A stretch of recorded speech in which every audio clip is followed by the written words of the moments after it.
love, hope, peace, and joy. There may be more somewhere, but there's plenty here right now. So thank you all for welcoming one another and welcoming me yet again. It is truly a pleasure to be back here at the Unitarian Universalist Church of Buffalo. I feel great kinship with all of you and fellowship with all of you. I am grateful to be in your midst. So you've been talking about resilience this month, right? All right. I'm not going to talk about that. No, I'm kidding. I am going to talk about a central theme in my approach to the world, which I derive from a whole lot of Jewish sources, which is we are in the wilderness, and that's okay. That's where we're meant to be. So I'm going to start with a story from a teacher, a wonderful teacher, Rabbi Lawrence Kushner, and he tells a story of him going to Montana for the first time. So he says, the first time my wife Karen and I were up in the mountains of Montana, we were awed and even a little frightened by the scale and power of the wilderness.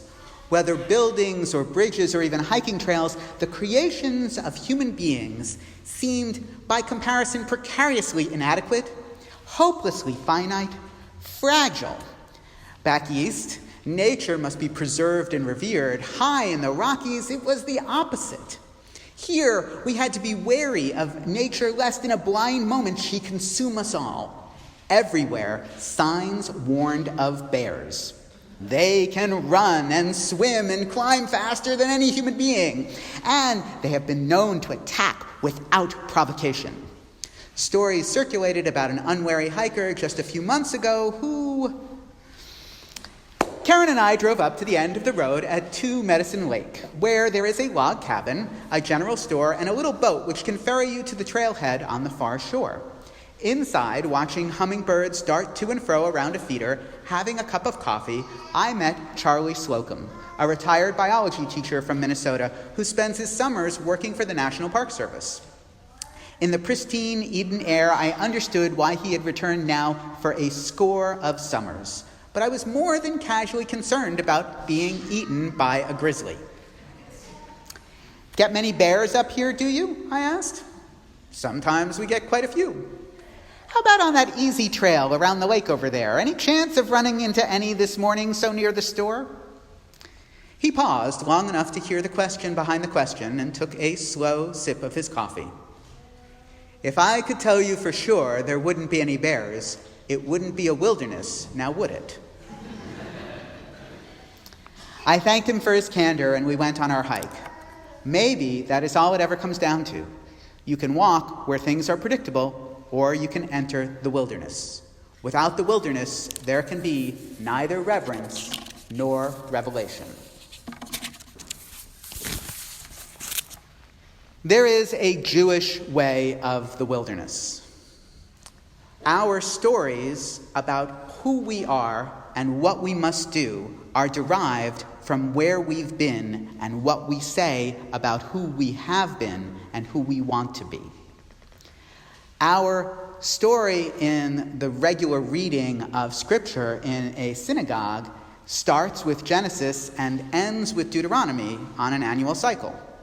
We have 54 weekly readings. If you want to know the math for it, I'll go into it later. Our main story ends in Deuteronomy.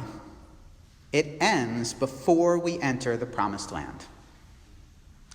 Our main rules come out of our experience of the story. The rules are start to be given in this month in the book of Exodus. Now, the book of Exodus is not called a book of law, right? No one calls the book of Exodus the book of rules. However, all of the rules that we begin to get in Exodus from our encounter at Mount Sinai come with the caveat. You should not oppress the stranger because you were strangers. You were oppressed in Egypt as slaves. Our story is the source of our ethic. And Jews read this story over and over again, not the same way, but in a constant multi-generational, intergenerational conversation. I am a rabbi in 2020 speaking with all of you here, and our voices are being exchanged back and forth with commentators on Scripture from the 1800s, from the 1600s. Today I'm going to talk about somebody from the 10 and 1100s, all the way back through the Midrashic stories which were written down in the 500s and 600s. Our conversation in Judaism is a literary criticism that started before anybody had those words. And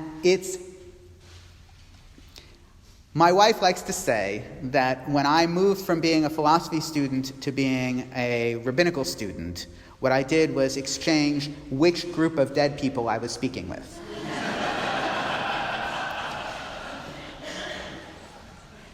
And, of course, therefore, they are never dead. The Jewish story in Scripture is not actually called Jewish. Who are the Jews in Scripture? The Jews, first, in the book of Genesis, are the family of Abraham and Isaac and Jacob. They are Hebrews. In Hebrew, the word Hebrew is rooted in the word to cross, avar, to go over. As Hebrews, we are people who continue to go to places we have not been yet. It is, interestingly enough, go a little too far, and your crossing becomes a transgression. Same root in Hebrew. So to go beyond is to cross over, to be a Hebrew. We become Israelites, the descendants of Israel. Who was Israel? Israel was Jacob. How did Jacob become Israel?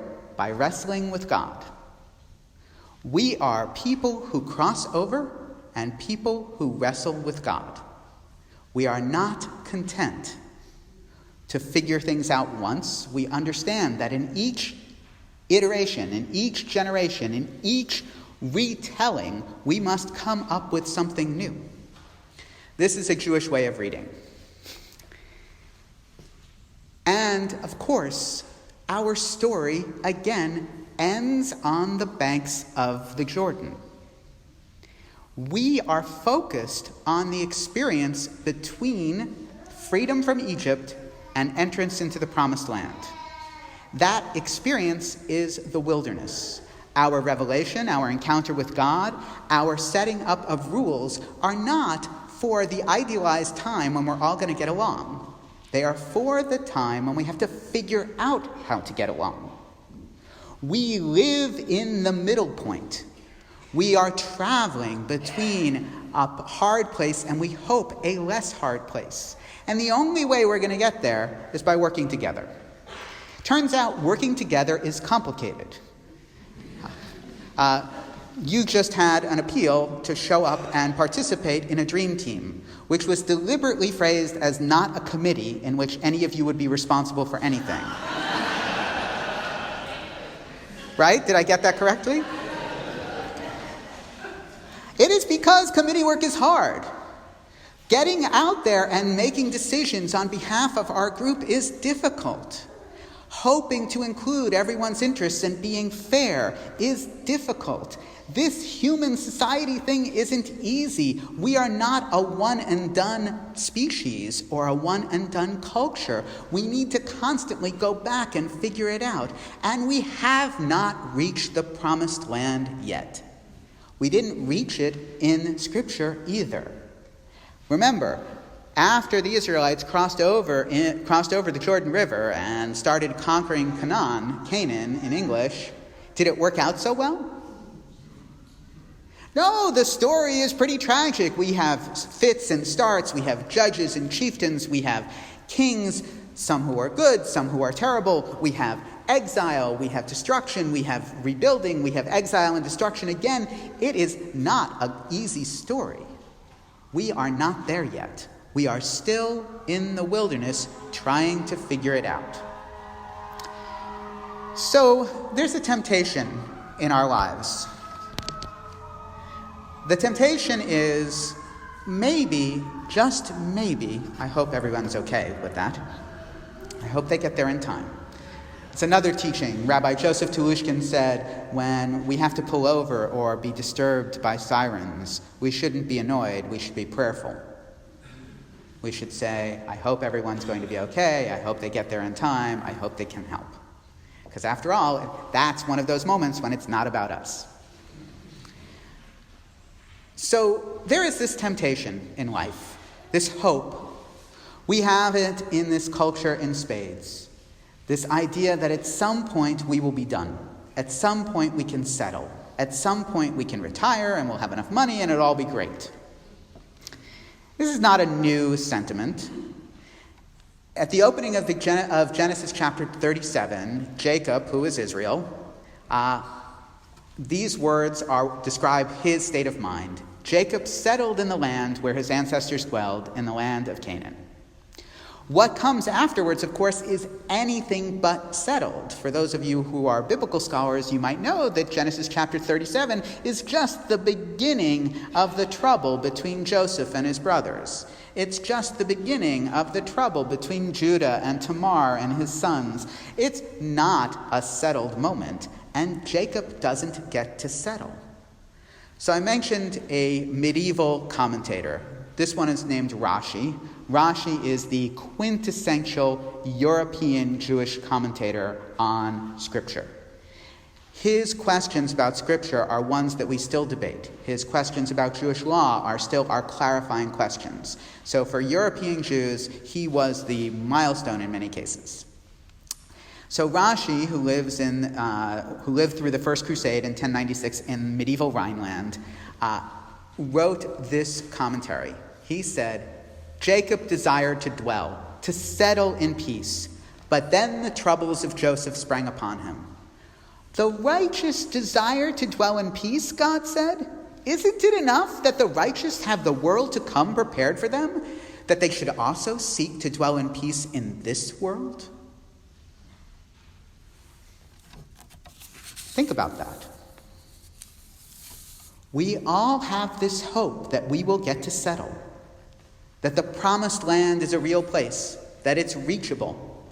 And yet the world that we face continues to show us over and over again that incremental improvements, the hard work of building relationships, dare I say it, the work of being on a committee,